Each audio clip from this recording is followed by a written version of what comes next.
Hi, I'm Hayley Kay with another G-Vlog here at Blackpool's Grand Theatre. Once again joined by our theatre archivists, Geoff and Linda Tolson. Now, we are sat on the world-famous Rake stage here at the Grand, which has seen so many incredible actors take to the stage over the years, but notably, Geoff, some absolutely extraordinary women. Yes, indeed. It's quite a long list, actually, so I'm not going to bore you all to death with it. I'll pick out a few of what we would call the more extraordinary ones. Sarah Bernhardt, Mrs. Patrick Campbell, who else did we have after that? Langtry. Wow. Getting more closer to home, we've had the likes of Toni Hird, who played a number of season shows here. Getting more up to date, we had Jenna Coleman. How many people know that Jenna Coleman actually started her career as an amateur actress here at the Grand Theatre in Blackpool? Now, another name you just mentioned then, Geoff, was Sarah Bernhardt. Just to explain a little bit more about her. Well, Sarah Bernhardt was the illegitimate daughter of a Dutch courtesan who had moved to Paris to, obviously business was better in Paris, and so, you know, I can't say that she had the best start in life, but she was absolutely determined from the word go that she would become an actress. And this is why I find her quite extraordinary. From very humble beginnings, she became the most famous French actress that they've ever had. But what made her so incredible? Well, she had a beautiful voice. They say that her voice was like the silver sound of running water.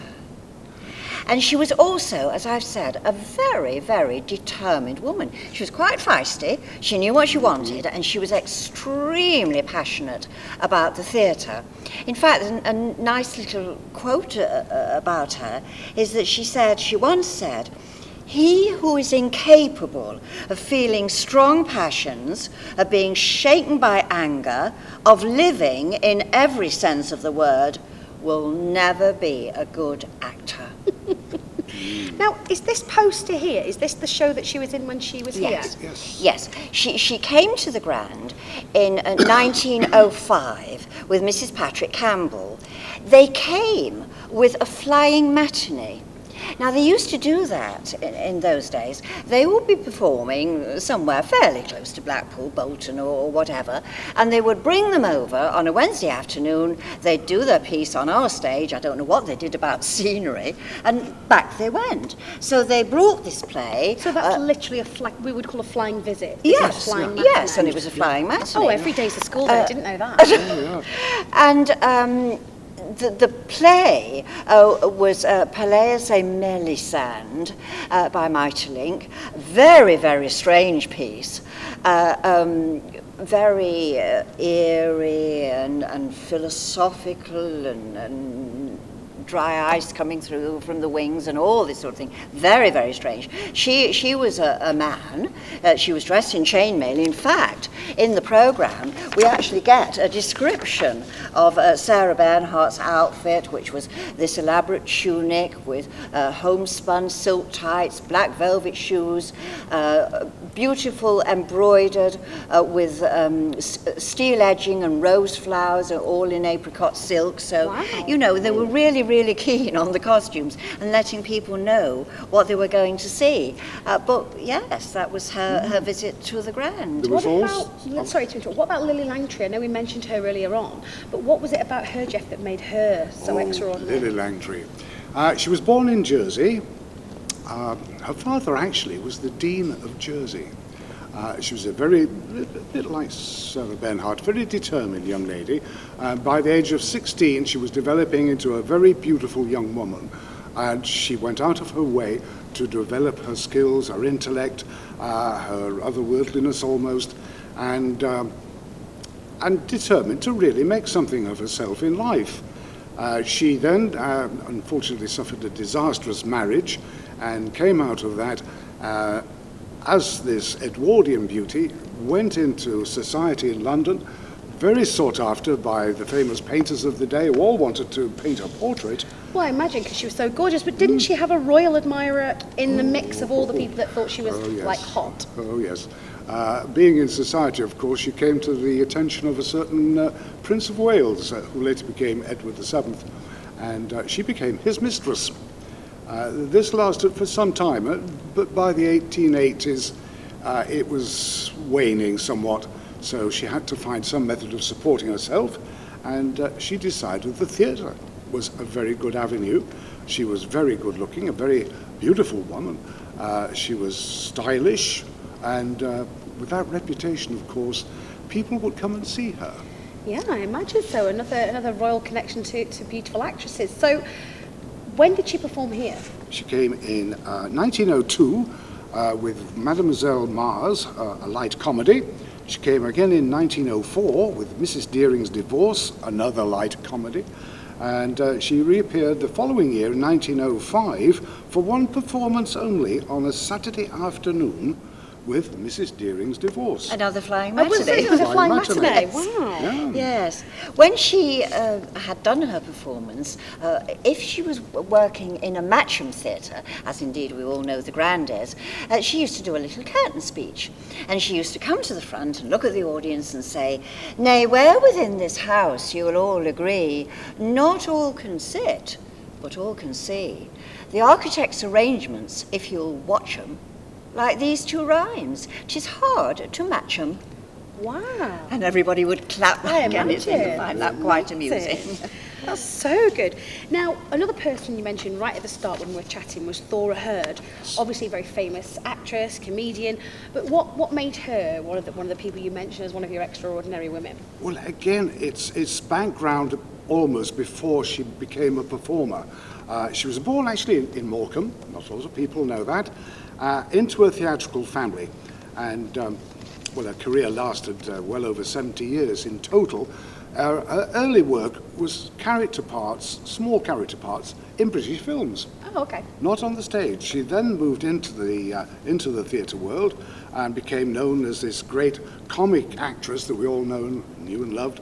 And she actually did 6 summer seasons here at the Grand Theatre. Okay. So tell us a little bit more about them. Well, 1953, The Love Match with Arthur Askey. There we are. Oh, wow. Lovely cover. Yeah. 56, she came with Saturday Night at the Crown with Molly Sugden.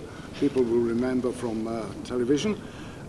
In March in 1958, she just came for 1 week with Come Rain, Come Shine, which is a play by Gerald Savary. Oh, Arthur Lowe was in that. And in 1959, Happy Days with Pat Phoenix.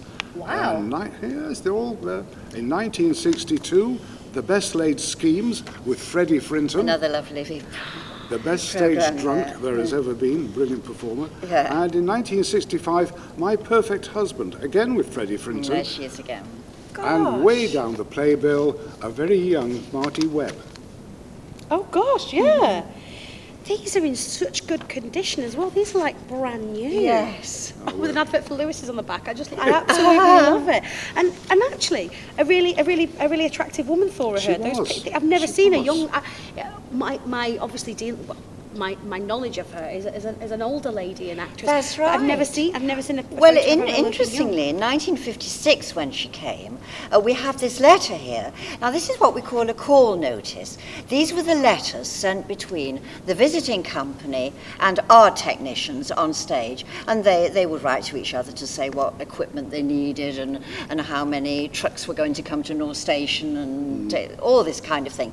But this particular Pete Warney wrote on August the 4th, and he's talking about this oncoming production with Toni Hird.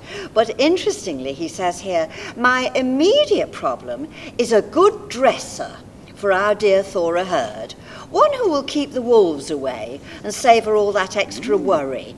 She mentioned a lady called Hilda, but you know the type of woman she wants to look after her."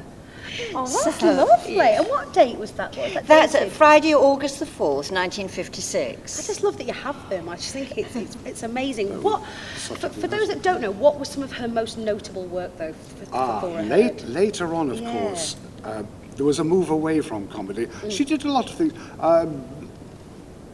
particularly on television.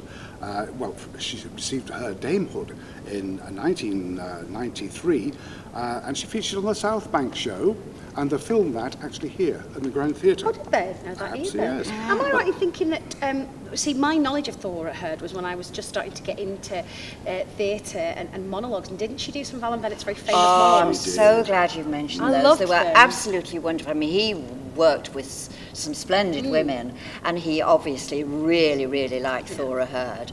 And he did two. It was Talking Heads, wasn't Yeah, it? yeah. And he did two of those, and she was absolutely brilliant, and she won BAFTAs for both of those. I had those on tape. Yeah, and interestingly, at the end of her life, she'd become a dame. I think she went into a retirement home, and he actually wrote a little radio play for her, and she performed in that just a year before she died. Oh.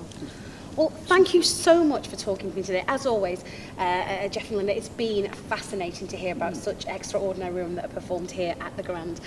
Thank you for joining me for another G-Vlog, and if you want more details about any of the backstage secrets, head over to our website. It's blackpoolgrand.co.uk/Blackpool History. I've been Hayley Kay for G-Vlog.